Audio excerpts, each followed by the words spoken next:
It may surprise you to hear that despite having over 2,000 hours playing Kerbal Space Program on console, I have yet to go everywhere the game has to offer. My goal for this series is to platinum the game in career mode, which I've never done before. I decided to turn on Plasma Blackout and Kerbal G-Forces, which will make the challenge a lot more interesting. Also, I apologize if my microphone audio is not the greatest in this one. I'm getting my new microphone in about a week and it'll be a lot better by then. Anyway, now that we're at the Level 1 Space Center, I quickly put together a very basic rocket for our first flight.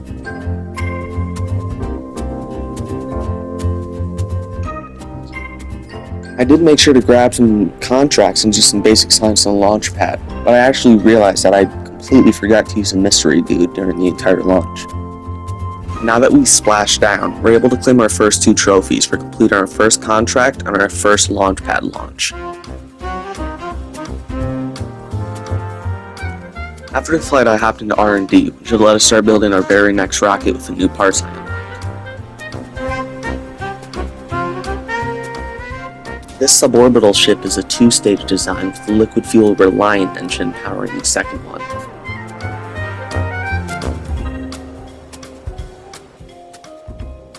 I decided to put Bob in the cockpit for this one, but I think this hurt me more than it helped because I didn't realize that astronauts could not EVA until I upgraded the astronaut complex. And since I did not have a pilot, piloting the craft was a little harder than usual.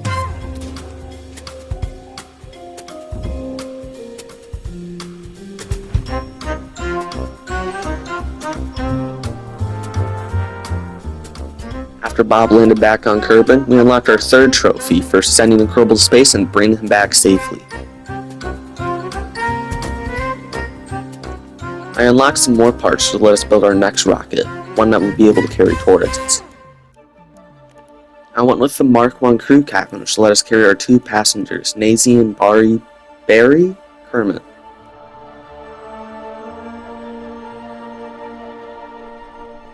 Now that we're on the pad, you can see that our passengers will have a fantastic view during flight.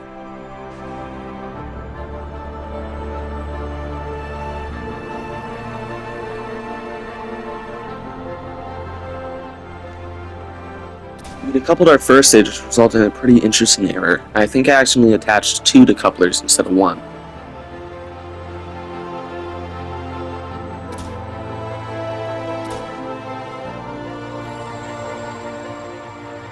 After only a few short minutes in space, our Kerbal team was now re-entering the atmosphere. Due to the relatively low speed compared to orbital velocity, the heat shield wasn't exactly necessary, but I decided to go with it just to make sure we were producing enough drag and that our craft wouldn't point towards the ground. You can see though that we were going way too fast for our parachutes to deploy, so I tried again. This attempt also didn't go that well. I decided to do a little gravity turns to maybe that we could have a steeper angle, which would give us more time to slow down, but pushed it a little too far.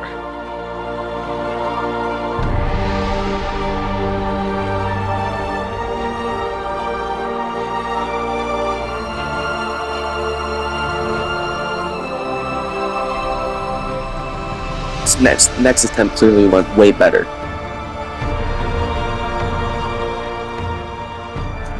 This next rocket is intended to be orbital capable, which will let us achieve our first orbit in the series.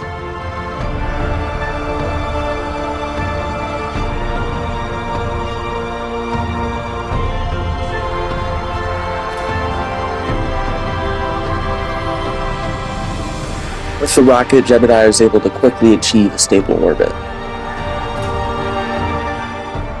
After doing all the science we could, we were ready to return to Kerbin, but our periapsis was actually pretty high since I didn't have very much fuel remaining in the second stage. Poor Jebediah was stuck in that capsule for just over 2 days during various aerobrake passes. We were finally entering the atmosphere, but since KSP thinks of the capsule as being more aerodynamic than that service bay is draggy, we quickly flipped around and were not slowing down very much.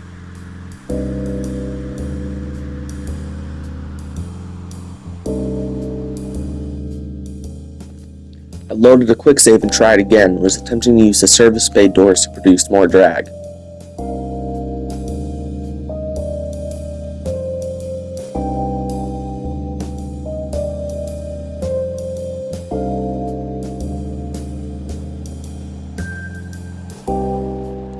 Despite attempting to keep control, we were quickly running out of charge and we flipped over regardless. I tried using the immediate setting to deploy the parachute early, but it's too late. Knowing that Jebediah would eventually respawn, I decided to try it again with Valentina, adding an extra fuel tank and heat shield.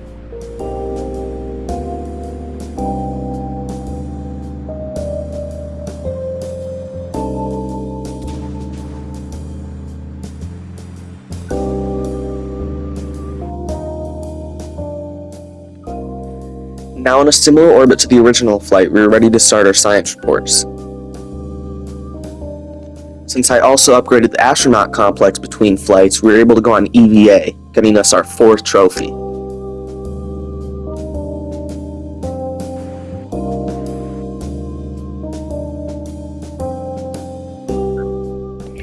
Valentina splashed down safely, marking our first successful orbital mission.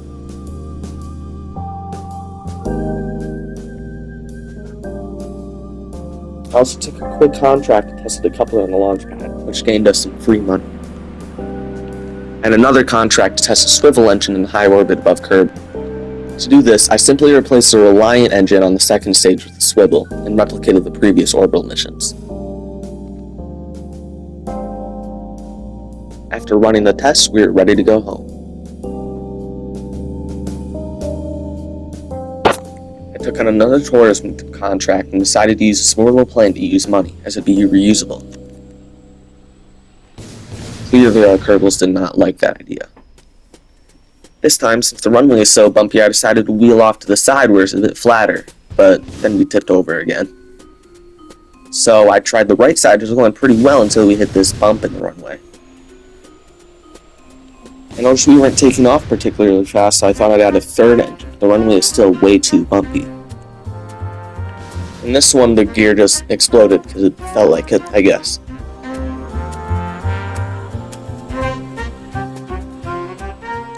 Finally, we're getting close to takeoff, but you can see as our roster goes from 3 to 1 to 0. Even though I was losing money doing this, I finally decided just to upgrade the runway and get it paved over.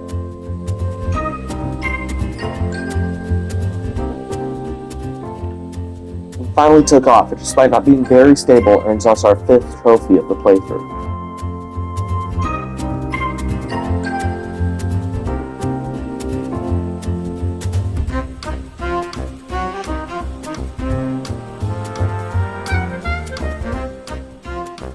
After getting pretty close to stalling, I finally decided to activate the Reliant engine in the back. With the engine active, we started climbing incredibly quickly. But as you can see, we're running out of Delta V very fast, and Rapid Absence is not climbing as quickly as we need it to be.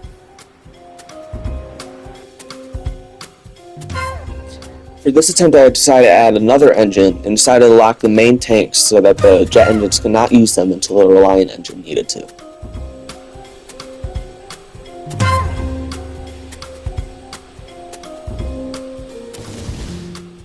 As you can see, we did not crash whatsoever and able to take off very easily.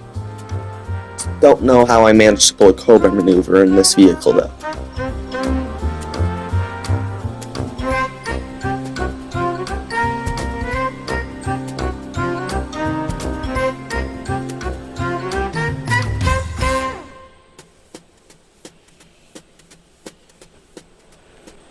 Near the end of our zoom climb, if you can even call it that, I finally activated the Reliant engine, which is working way better since we had way more Delta V now.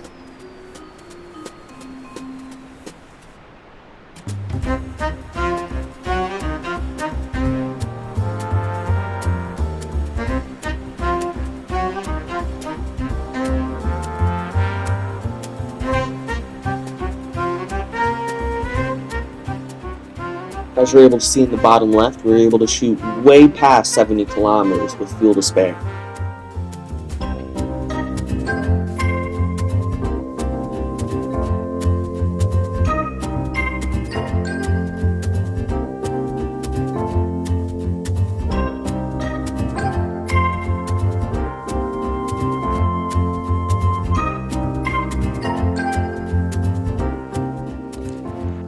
Burn the engine a bit here to make sure that we weren't heading straight down back into the atmosphere.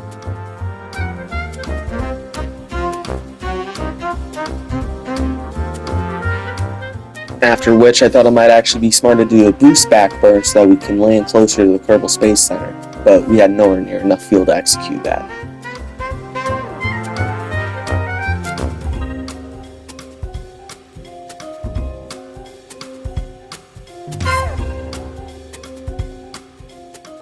As you can see, both our passengers and the pilot had a great view in their cabins.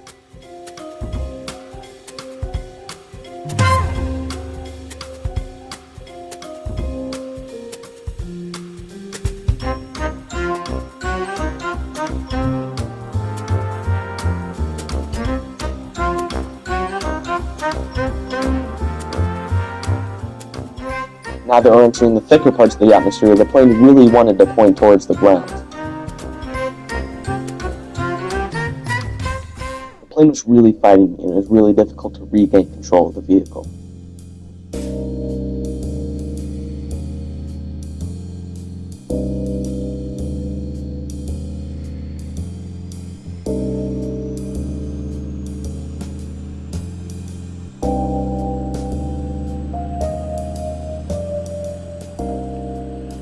I managed to level out the plane at about 6.5 kilometers in the sky.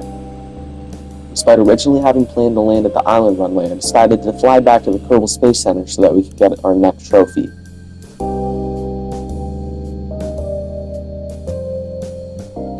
Upon landing, we unlocked ground control for landing the vehicle back at the Space Center, our 6th trophy so far.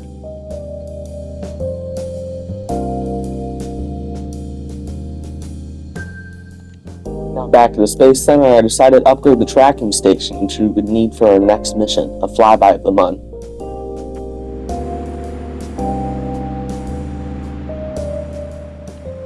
For this rocket, I decided to have a core swivel engine surrounded by 3 Reliants. The swivel is on low thrust until the booster is dropped, and is really just there so that we can control the rocket in early stages.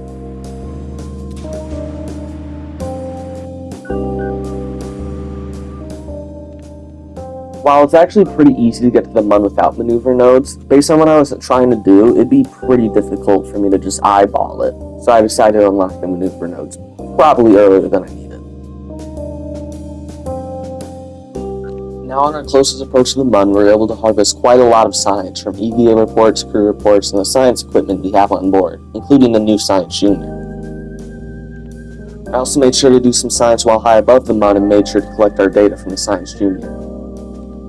After completing the flyby, we unlocked trophy number 7. Jebediah is more than ready to come home, so I started lowering his periapsis to intersect the atmosphere.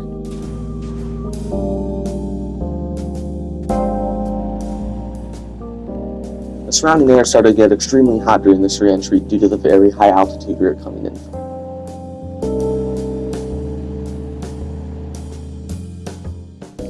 Of course, the pod did eventually start to cool down, and we were on our way home. We unlocked a massive 311 signs from this, which go towards plenty of new parts. Thank you everyone who stuck around till the end. This is the end of the first episode in this series. I haven't done voiceovers in a while, so I apologize.